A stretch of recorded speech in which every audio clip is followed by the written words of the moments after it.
Do you understand people who watch that and say we have an enormous compassion and enormous admiration for the courage it takes to be up there, but I'm not sure I want him to be a United States senator?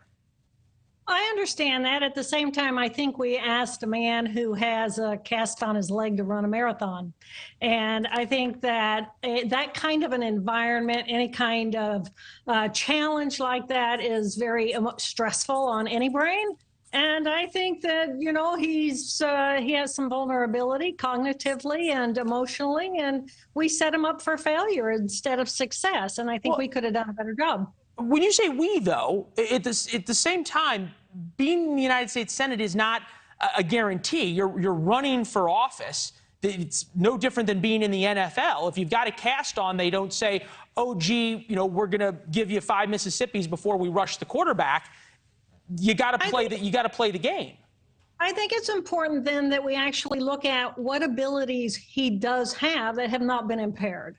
And he is having, and he has admitted to, been totally open about the fact that he has a sensory information processing situation. And what that debate set him up for was he was going to have to listen to a question, read the question, also read the response from Dr. Oz that he was having to respond to, and then let that land inside of his brain so that he could actually think about calmly an answer and have a reasonable answer. And it was a setup for failure. Now, well, in fairness, he agreed to the debate. I read your piece. I understand that you said that he's able to do a lot of things. And you pointed to interviews that he's had otherwise that have sounded much better. He sounded much better on the stump last night. That said, you know, he won't release his medical records. As much as I appreciate everybody saying, oh, well, it is an auditory issue, we don't know that it's not a cognitive issue. Leland, the proof is in the man. And if you want to calm everybody's anxiety about his brain just enough to actually look at his brain and see what is he being good at? What is he capable of? In these interviews that are one-on-one, he's having comfortable chit-chat. He's even got a sense of humor. He can listen. He can think linearly across time. He can remember his past record as a lieutenant general. He can project himself into the future with any fears that he might have had of, oh my God, I almost died and what would have happened to my family. Many of the circuits inside of his brain are functioning just fine. The question is, do we as a society actually want to go and look at his brain, look at his behavior, and see for ourselves what is working well, or are we going to focus and just pound on this information?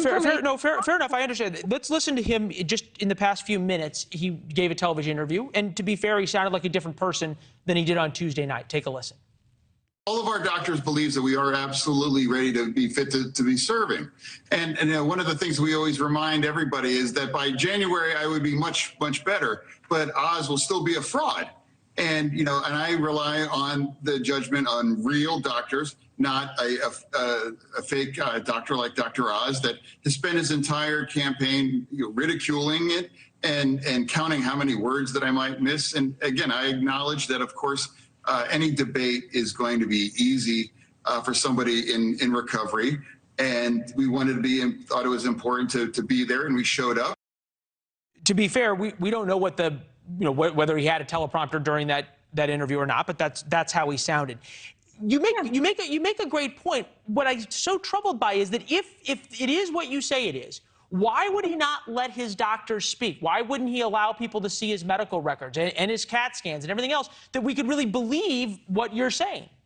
Well, first of all, as soon as you release a medical report, who's going to understand the medical report? And then what kind of inferences are we going to get? And the beauty of the brain is that variation is the rule, not the exception. And so you may have a stroke in a certain blood vessel, and I do too. And the cells around that very specific branch of that blood vessel, they do a very specific thing.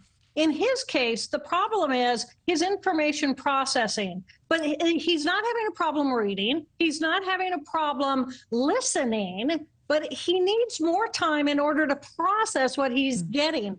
And then when you really stop and think, what does a senator do? Most of the skill sets are going to be listening to others. It's going to be... Thanks for watching. Go to newsnationnow.com to find NewsNation on your television provider. And don't forget to subscribe. Click the red button to get more of NewsNation's fact-driven, unbiased coverage.